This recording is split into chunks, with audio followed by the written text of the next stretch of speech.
Welcome to Chinta stories. Hi friends, మనం కాకరకాయ పచ్చడి ఎలా పెట్టుకుందామో చూద్దాము.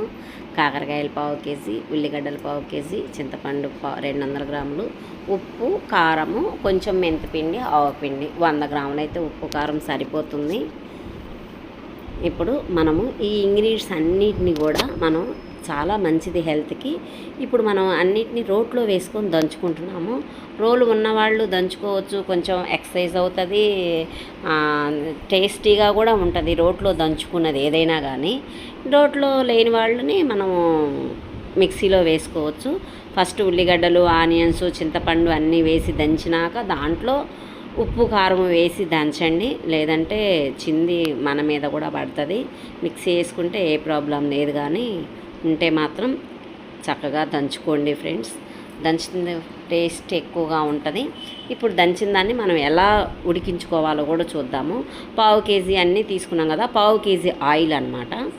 1/2 కేజీ ఆయిల్లోకి మనం తాలింపు పెట్టుకుందాము. తాలింపు ఎలా పెట్టుకుందామో కూడా చూద్దాము.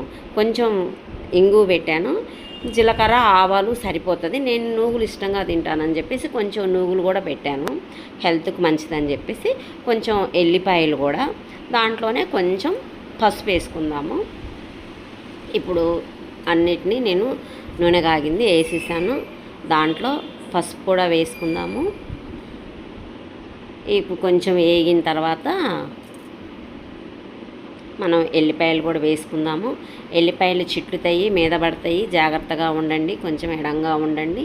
ఎల్లిపాయలన్నీ కూడా బాగా వేయించుకుందాము, కలబెట్టేసి బాగా ఎల్లిపాయలు వేగాలి.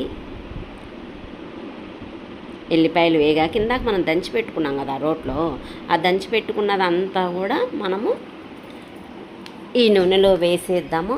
నూనెలో వేసి బాగా సన్న మంట మీద కలబెడుతూ ఉండాలి. ఇలా కలబెట్టడం ఎంతసేపు కలబెట్టాలంటే 20-25 మినిట్స్. మంట మాత్రం తగ్గించే ఉండాలి, లేకపోతే ఊరికే అడుగంటిపోతుంది. మనం అక్కడి నుంచి ఎట్టి పరిస్థితుల్లోనూ నూనె కళాయి దగ్గర నుంచి బయటకు కదలకూడదు. మనం కలబెట్టుకుంటూనే ఉండాలి. 20 మినిట్స్ కలబెట్టాలి. ఇదిగో చూడండి ఫ్రెండ్స్, ఇలా తయారవుతుంది అనమాట. స్టోర్ చేసుకోవడమే, ఇంకా సంవత్సరం పాటు